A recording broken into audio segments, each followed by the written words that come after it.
today, brothers and sisters.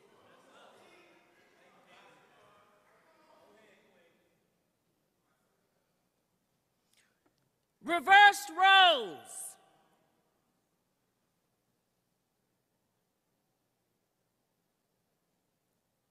Who is working today, brothers and sisters? The black woman. Who's making more money? The black woman. Who is more educated? The black woman. Whose world are we in? The white man's world.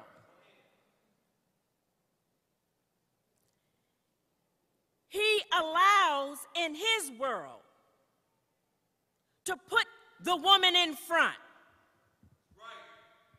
If the woman is in front, she's taken the role of who? The male. In the Bible and in the Quran, it says man is the maintainer of woman. But in the white man's kingdom, he reverses that which God has made nature for us and natural. He reverses our nature. And he puts the woman in front. He makes his society where she can go out and be employed.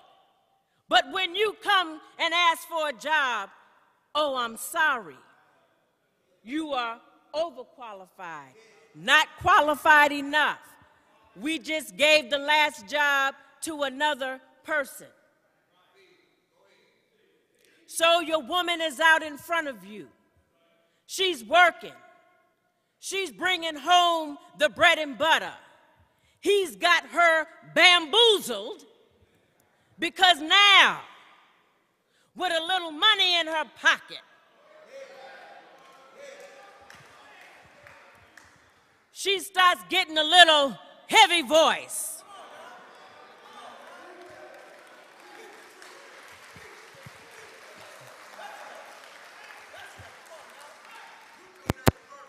With a little money in her pocket, her mouth is uncontrollable. What is she saying to you?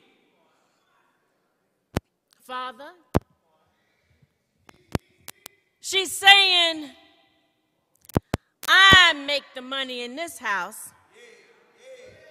I pay the cost to be the boss. If you don't like what I say, you know what to do. Hello guys, welcome back to the channel. Just hope that you're doing fine wherever you are today. As again, you know, this is your presenter Jinjaki Stories, and today I have something that I think we people from the black community we need to, you know, talk about, because it is important if we talk about it, right? So I'll take you back to, you know, during the post-emancipation era, that's late 19th to 20th century, right? So after the Civil War, black women continue to face economic exploitation, working as domestic servants, you know, in the low-paying jobs, while women, so these low-paying jobs were labor-intensive. They were so physical, and they needed a lot of energy. But black women still continued to work in these places. But on the flip side, black men were struggling to find stable employment due to, you know, systemic issues, systemic racism that was happening in the US. So black women were frequently forced to become the primary earners in their households, and this roots back to power shifts.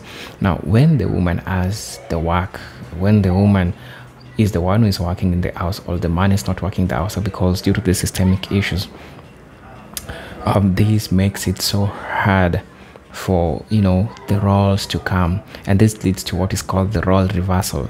Now the woman became the provider, and the man kept on looking for work unsuccessfully to find. Now the economic pressures and the lack of opportunities for black men led to several traditional gender roles in black families. Reversal of the traditional gender roles in the black family.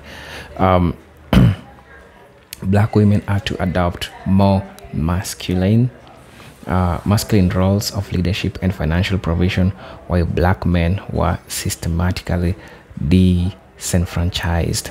So it's so painful to see how the systemic issues made black men not to get to work because of the systemic things, while the women who are working, they are working in the low paying jobs, but they have to do it. They got no other ways, and this explains why we are seeing our today's presenter, Donna Farrakhan. Donna Farrakhan, she is Louis Farrakhan's daughter, and she says that white man has made a black woman into a man simply because of the systemic things that never made a black man to get equal job opportunities as other people like white men who are also working.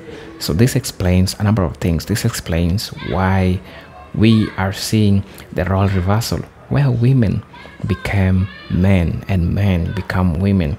And what does this do to a man's masculinity? What does this do to a woman's femininity? The feminine nature of a woman, where does it go? So this really makes us think a lot about the black community, about the destruction of the black families, about the destruction of family patterns, about the destruction of gender, because today we are seeing a lot of dynamics, a lot of social dynamics when it comes to family, black families and everything. So this answers a number of questions. Why are we seeing a lot of failed marriages in the black community? And the number one reason that anybody from the black community, maybe if you will refuse, but this is the truth, will tell you, is that we have a lot of women who have become the breadwinners of the house, or they have become so masculine. And when they become so masculine, it is so hard really to have two men in the same house, leading to a lot of unsuccessful marriages. So Donna Farrakhan is trying to explain this very well, and I want us to watch this video because she's telling the truth, and I know that these are one of the hardest conversations that we need to have as here from the black community.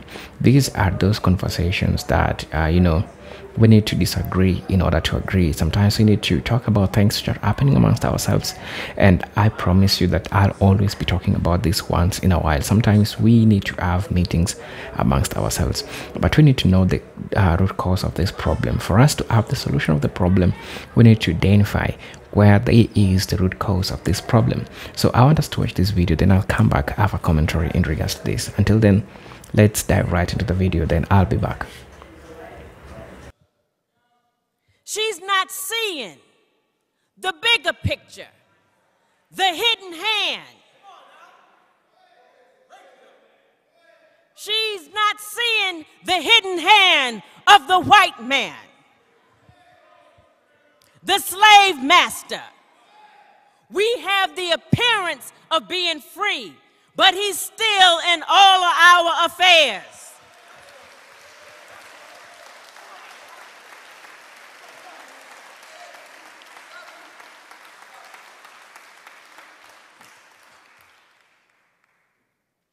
She's working, feeling her empowerment that he gave her, the white man. You, every day, going out beating the road to find a job, and you come home empty-handed. Some of these women know that you're intelligent and even smarter than them. But then they begin to wonder, what's wrong with my John? What's wrong with my Henry? That he can't bring home no money to support his family. They don't know what's wrong, but they're asking, what's wrong? I'll tell you what's wrong. It is the white man who are in all of our affairs. This is his world and his kingdom. When he stole the black man from over in Africa, he never intended on him being a man.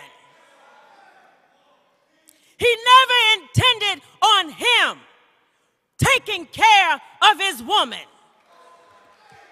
He never intended on him having power and authority. So in his world, in order to break him, he reverses the roles and makes it seem like progress to us when we are out there working out in his vineyard. We are happy about our degrees we received, the money we are making. But as we rise, he's pulling the black man down.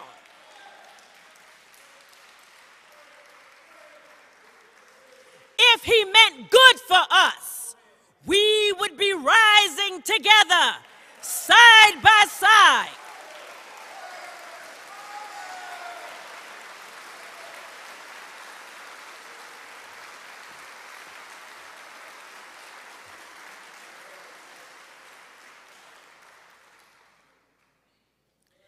This has been a trick to make black women think that we are so much more than our man that God gave us. He didn't produce himself, nor did we produce ourselves. We were produced and given life by God Almighty. God doesn't make an inferior product nor mate for you because he is not inferior. We are in this world, the kingdom of the white man's world. Opportunity for the black woman, but none for the black man. Confusing our relationships.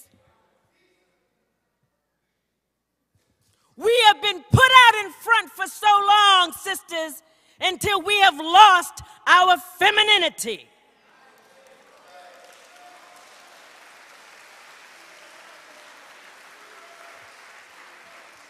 It is not your fault. It was by design. Just as lesbianism is by design.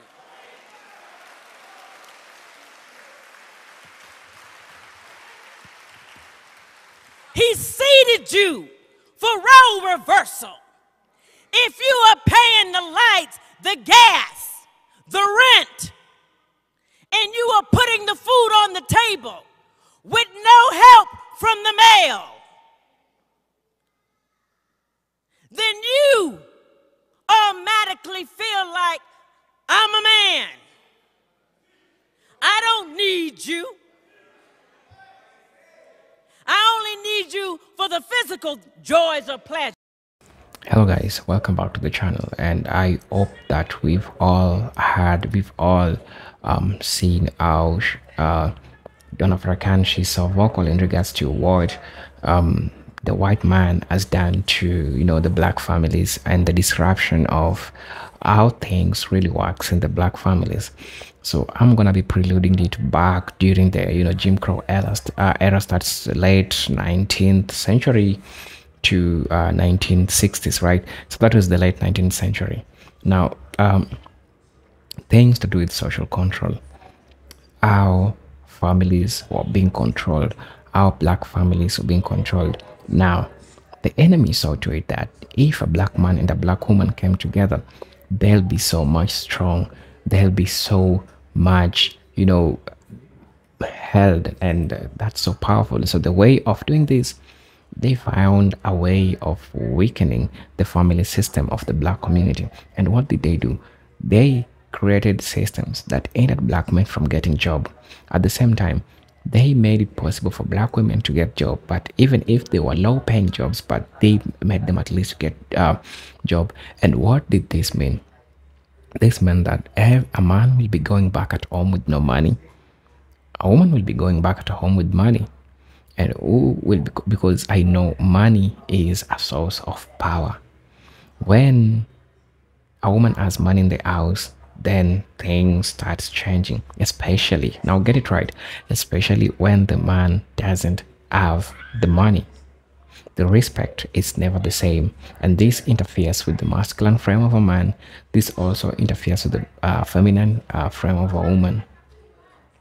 And so the reversibility of these roles, and now the woman becomes the man and the man becomes the woman. So it's so painful that this has to happen, and it happened by the facilitation of the enemy. Now, under the Jim Crow laws, black men were often criminalized and subject to mass incarceration, which further weakened their roles as heads of the households.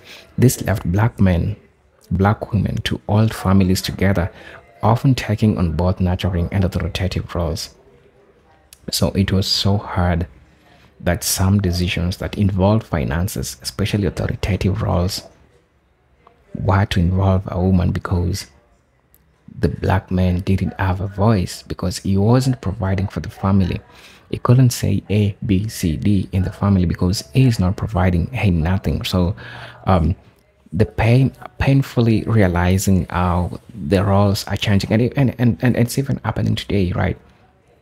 Women have a lot of opportunity in space as compared to black men, right? And it is for us amongst ourselves to know that we need each other. A black man needs a black woman, a black woman needs a black man. We need to find within this corrupted system, and within this system which has been corrupted, we need to find our own way of making it work together. Now, I'm also going to be talking about resistance and strength. The civil rights movement saw many black women stepping into leadership roles, challenging both racial and gender oppression. Figures like Rosa Parks and Fannie Lou Hamer exemplified the strength and resilience of a black woman, but their roles were often masculinized in the sense that they were leading in public spheres traditionally dominated by men. And trying to say this, I'm not a traditionalist or something, but I'm trying to say excessive power handing to women, which made it so hard for a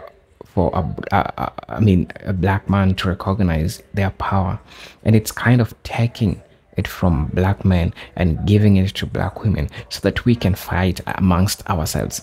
And any woman who have understood the importance of being feminine does not mean that you're weak. Being feminine does not mean that you're not supposed to be a leader, but being feminine means that understanding the boundaries, understanding what if I do to my man, I won't feel good about it, right? So these are amongst the things that they were taken from women. At the same time, the masculinity that the black man had was also taken, right?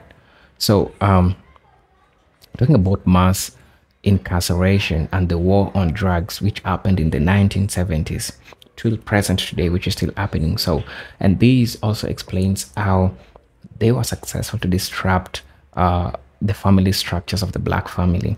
The war on drugs and the rise of mass incarceration disappropriately affected the black men, leading to the breakdown of family structures.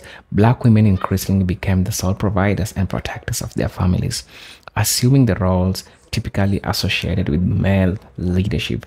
Now, the war on drugs.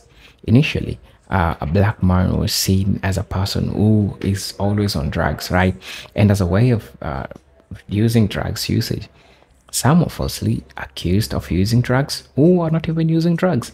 And what did they happen? They ended up in jail. And while they ended up in jail, it left only black women in the households, which made them take these jobs, which made them take these works that was supposedly to be performed by a man, was supposedly to be performed by a black man. Because if you look at the rates at which black people and white people are going into jail, you'll find that we have a lot of black men who are going so much into jail.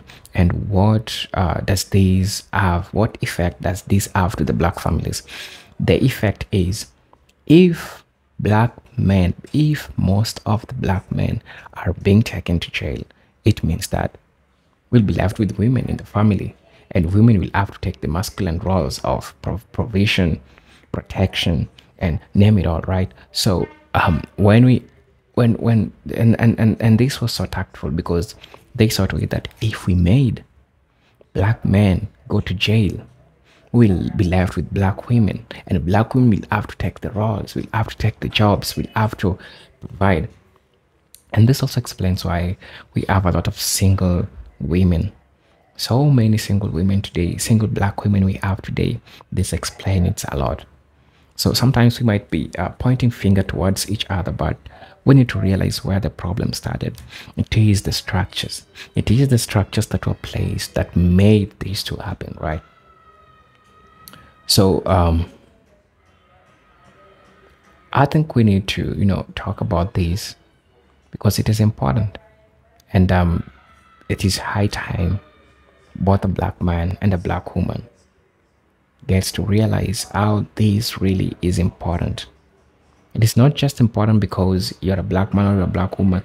It is important to restore the powerful combination which was there before, the powerful combination that was taken away from us, the powerful combination that we know that all of us need.